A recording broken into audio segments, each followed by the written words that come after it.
let's see here. Mute myself. There I am. Well, thank you, Aaron. I think it's pretty obvious that Kemptville should not be the province's solution to a badly run jail and bail system. I mean, that's, again, yet another good reason for why we don't want the jail here. Now, our next and last speaker is Janjala Chirakijja.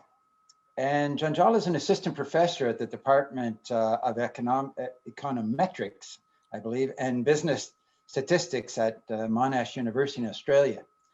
She received her Ph.D. in economics from Northwestern University, that's in Illinois in the US. And her research focuses on the local impact of economic shocks and public policies. And a recent paper investigates the impact of prisons on local communities in the United States. So welcome, Janjala, and I look forward to your presentation.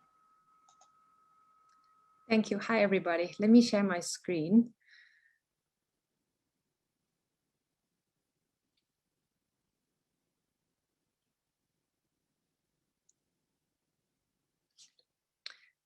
Hi, everybody.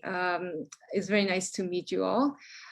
So today I'm going to tell you about my research on the local economics impacts of prisons. Now, before I start, let me point out a couple of things. So first, I note that the social and political impacts of prison are very important, and you heard some of those aspects discussed earlier.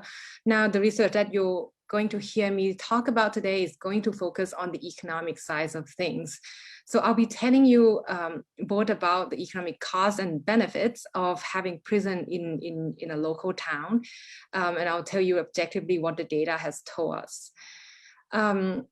Now, second thing to note is that my research on this topic so far focuses on data and context from the US.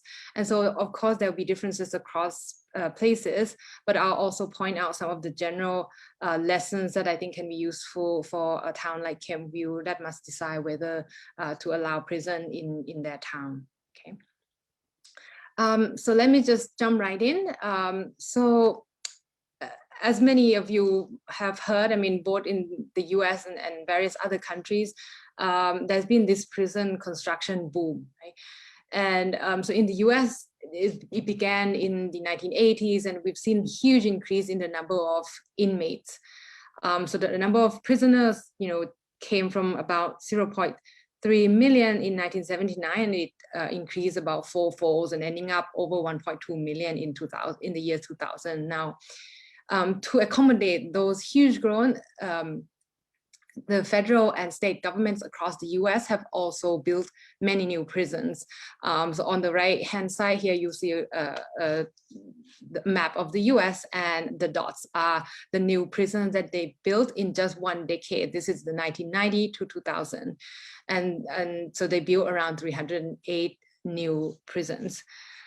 And this is going to be the major decades of the boom and the data for my main part of this project. So this huge boom in prison construction has generated a lot of debate and controversy about how prison affects local community economically, right? And the opponents worry that prisons will lead to falling property values. It might damage the ability to attract and retain businesses, and also make neighborhood less desirable. Partly the NIMBY effects. I don't want prison in my backyard, but also there's some tangible reasons, like you might have to share some certain local resources with the prisoners, like as part of the hospital wings, for example. Now, prisons are not always welcome, and actually, in the US, at least, some of the communities also wanted to get prison. And they saw them as an economic opportunity. So both the communities and also many of the government's officials have promoted prisons, citing the benefits that you probably heard your own local government cite, that prison will bring jobs, and these jobs might be recession-proof, so very stable kind of jobs. They might create this boomtown phenomenon where there's increase in business activities, population, local government revenue, for example.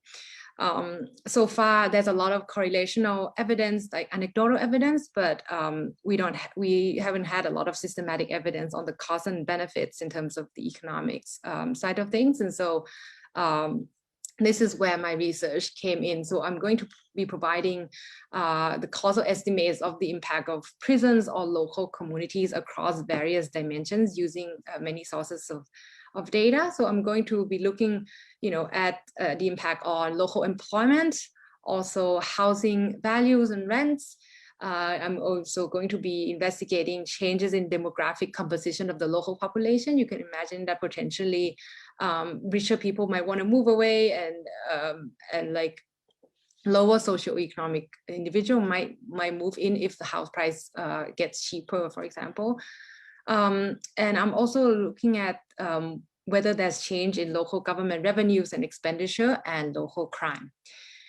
Okay, so I won't talk about the details at all about my empirical economic approaches. I'll just note that I'm going to look at all the 308 new prisons that were open in the US, across the whole US during the 1990 to 2000. And also I have detailed data from the state of Texas, which is the state where the correctional system was the largest in the US.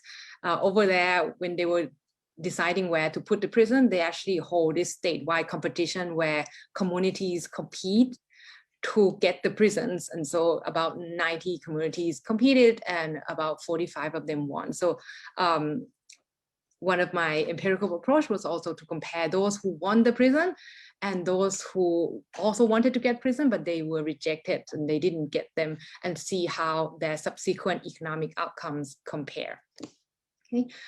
Now let me tell you about my key findings about how prisons affect the local communities and local economies. So first, I do find that prison bring direct gains in employment, and these are driven by jobs at the prisons. Of course, it would depend on how big the prison is. Back in the day in the US, one prison creates about 350 jobs, and you do see those jobs pops up in the communities. However, in addition to these gains in the job at the prison, there was very little evidence of gains in the job in other sectors of the economy. And so you didn't see this major boost to local economy, contrary to what many communities were hoping for, or the government was promoting prisons for. Now, although there's no big boost, I know that these jobs are actually quite stable jobs. So contrary to jobs like in manufacturing sectors or retail sectors, when the economy is not doing well during the recessions, business might go out of business, but prisons are institutions that stay for a long time, and these prison jobs are seem to exhibit the property of being recession proof. Now, these benefits are spread across broader communities, but if you zoom in to the neighborhood closest to where the prisons were open, I find evidence of decline in property values, around 3 to 4%, and these are just for communities that are closest to the prisons. And lastly, I don't find substantial changes in local government revenues or expenditures or local crime. Now, what this means, what are some of the general lessons that I think that communities can learn from this research? So I think that communities want to carefully consider if prison is superior to alternative opportunities. Given, first, that prison are unlikely to bring major boost to the local economy, although it does bring some jobs and it will provide some stable jobs. And the communities obviously also want to consider their own development needs and aspirations. In general, the effects of prison will vary by types of prisons and also vary across communities. And it will depend on various factors. For example, first, how big the prison will be and how many prison staff that the prison will hire. And I think, it also would depend whether the job will go to the local communities, or will many of the job will be filled by people moving in from other areas. And also, it will also depend on how much increased demand for local goods and services that the prison will bring. For example, will prison buy from local businesses, or will a lot of these goods and services be outsourced to other companies outside the local towns, right? So all these considerations need to be taken into account. And lastly, I note that prison may benefit some parts of the community and may negatively affect others. As I point out, the potential decline in house prices are very much localized closest to the prison, but the jobs gain, the benefits are spread across broader communities. So I think the planners also want to think about whether there are distributional consequences there, and whether appropriate transfer and compensation has to be made. Okay, thank you.